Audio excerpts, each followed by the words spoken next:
चलिए प्रश्न क्रमांक 6वां देखते हैं। यहाँ पे कहा गया है कि यदि x बराबर 2 y बराबर 4 हो तो समीकरण 7x ऋण 4y बराबर p में p का मान ज्ञात कीजिए। तो हम जैसे हल लिखेंगे तो यहाँ पे दिया है, लिखेंगे क्या दिया है, प्रश्न में दिया है उसको लिखेंगे। समीकरण दिया हुआ है, समीकरण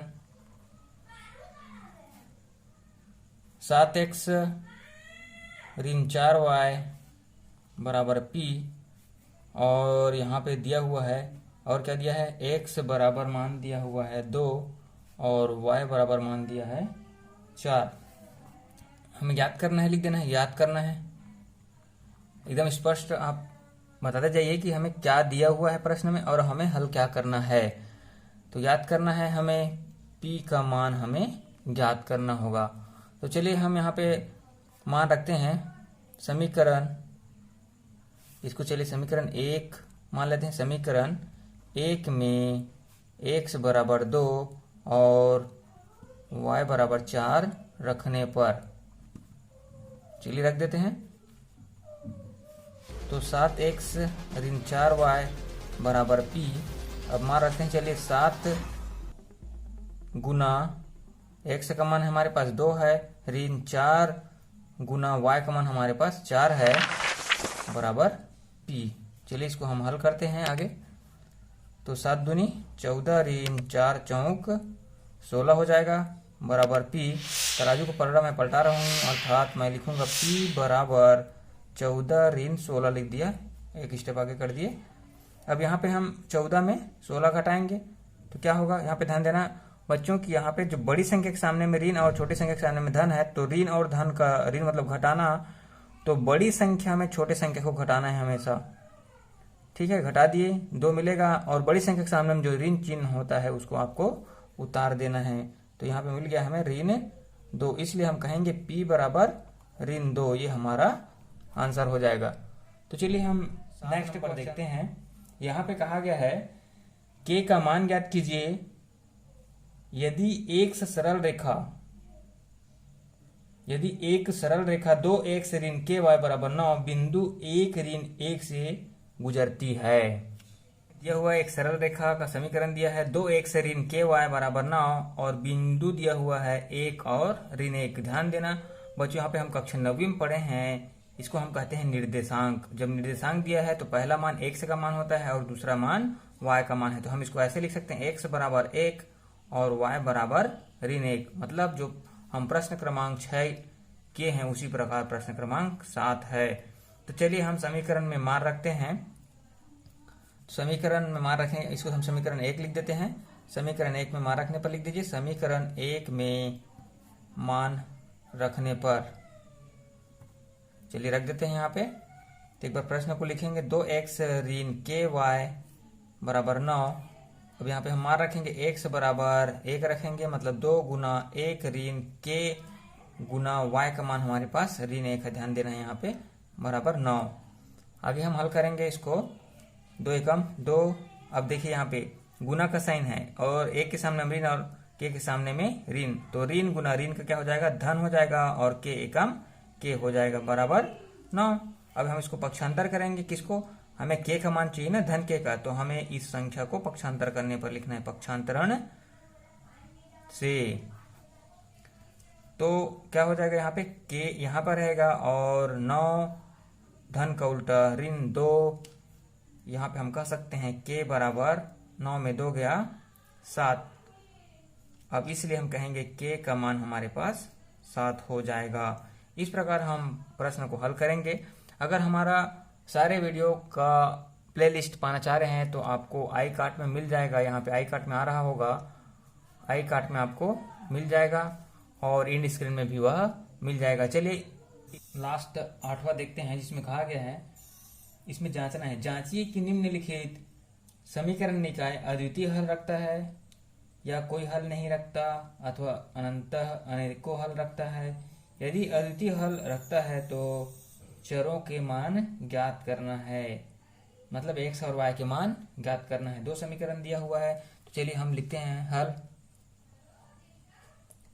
दिया हुआ है, क्या दिया है यहाँ पे, 4x धन 7y बराबर 18 दिया हुआ है। 2x धन y बराबर 4 ज्ञात करना है।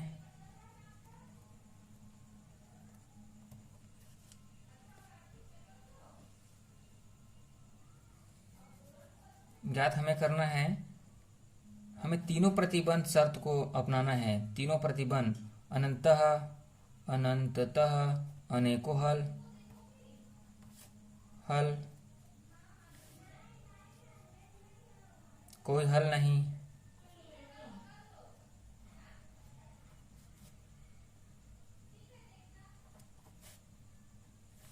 और अद्वितीय हल, अद्वितीय हल।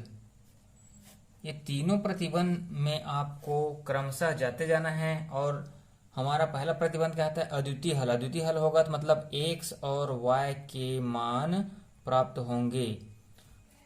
यहाँ पे रेखा समानांतर होगा तो यहाँ पे कोई हल नहीं होगा। मतलब दो रेखाएं हैं, समांतर होगा तो कोई हल नहीं होगा, कोई हल नहीं होगा।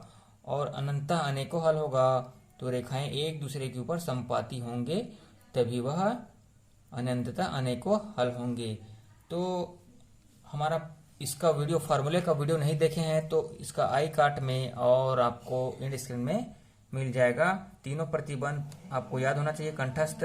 तो चलिए हम यहाँ पे देखते हैं समीकरण, नाम देते हैं समीकरण 1, समीकरण 2।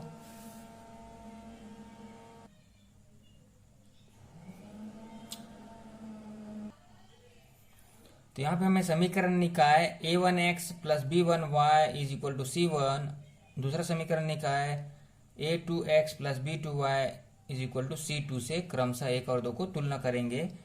तो यहाँ पे a1 बराबर देख लीजिए, चिन्ह सहित लिखना है धन 4, और b1 बराबर क्या दिया हुआ है? धन 7, और c1 बराबर क्या दिया है? धन 18। a2 बराबर क्या दिया है? देख लीजिए, समीकरण 2 से मिलाइए, धन 2, और b2 बराबर क्या दिया हुआ है? धन 1, उसका गुणांक 1 छुपा हुआ रहता है। और c2 बराबर हम क्या कहेंगे? धन 4। तो चलिए, चूंकि प्रतिबंध को हमें अपनाना होगा तो पहला प्रतिबंध, प्रथम शर्त प्रतिबंध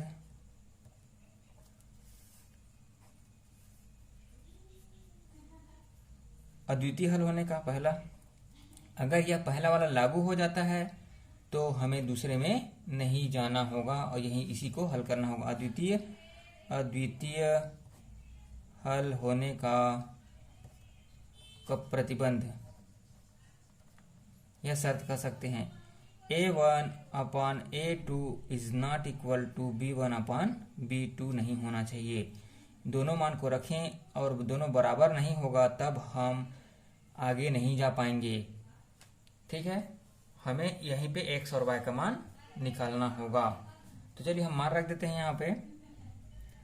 a1 का मान देखिए क्या है हमारे पास? a1 का मान हमारे पास 4 है, बटे a2 का मान हमारे पास 2 है, और यहाँ पे बराबर डाल देते हैं। b1 का मान 7 और b2 का मान 1। दोनों बराबर है क्या? नहीं है, मतलब बराबर नहीं है।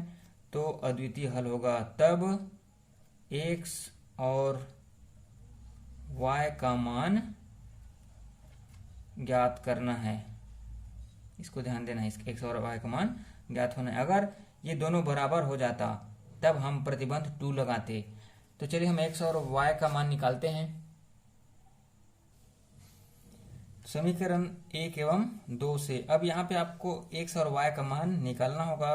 आप इसको विलोपन विधि से निकाल सकते हैं, प्रतिस्थापन विधि से निकाल सकते हैं, वज्र गुणा विधि से निकाल सकते हैं। जो विधि आपको याद है उस विधि से आप x और y का मान निकाल सकते हैं। यह प्रतिबंध लागू नहीं हुआ तब, मतलब लागू हो गया कह सकते हैं, यहाँ पे लागू हो गया तब।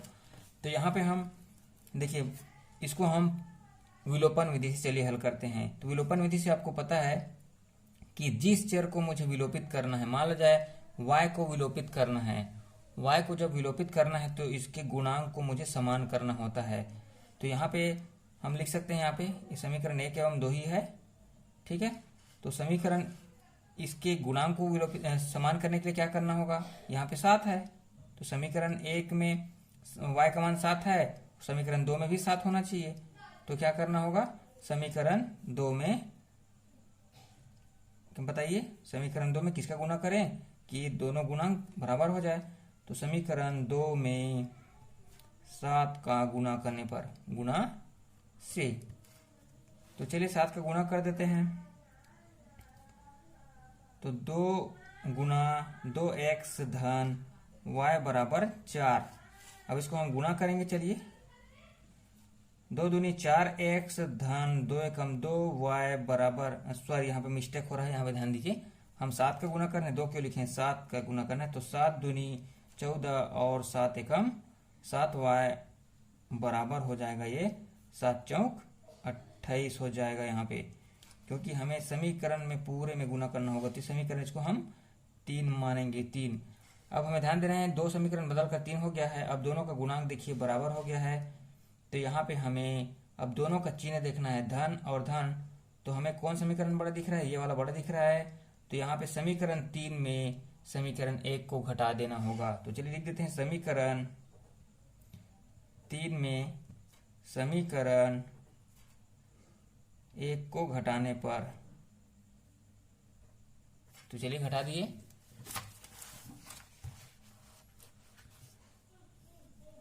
तो समीकरण 3 को पहले लिख देते हैं, 14x धन 7y बराबर 28, और समीकरण 1 है 4x धन 7y बराबर 18। जब हम इसको घटाएंगे तो सारे चिन्ह बदल जाएंगे, क्योंकि हम घटा रहे हैं। इसके सामने 4 के सामने धन है वो ऋण हो जाएगा, और 7 के सामने धन है वो ऋण हो जाएगा, और 18 के सामने धन है वो ऋण हो जाएगा।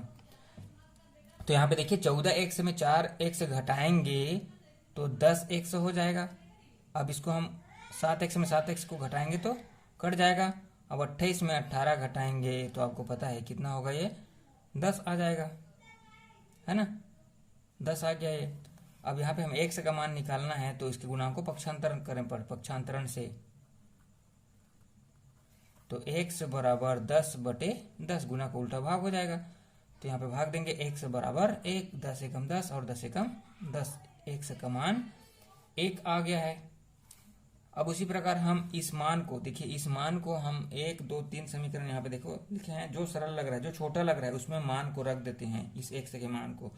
तो चलिए समीकरण 1 ही छोटा दिख रहा है, इसको रख देते हैं तो y का मान निकल जाएगा। तो लिख लेते हैं, समीकरण 1 में x बराबर 1 रखने पर, तो चलिए रख देते हैं यहाँ पे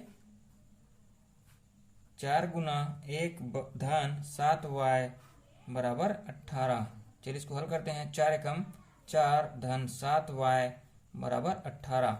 अब हमें y का मान निकालना है, तो इसके पद को पहले पक्षांतर करना पड़ेगा। तो 4 यहाँ पे देख लीजिए, इसको पक्षांतर कर दीजिए, तो धन का उल्टा क्या हो जाएगा, ऋण हो जाएगा। मतलब 7y यहाँ पे बचा, और 18 पहले से राइट हैंड साइड में है, और धन 4 का उल्टा ऋण 4। इसको हल कर दीजिए चलिए, तो 7y बराबर ये हो जाएगा 14 हो जाएगा।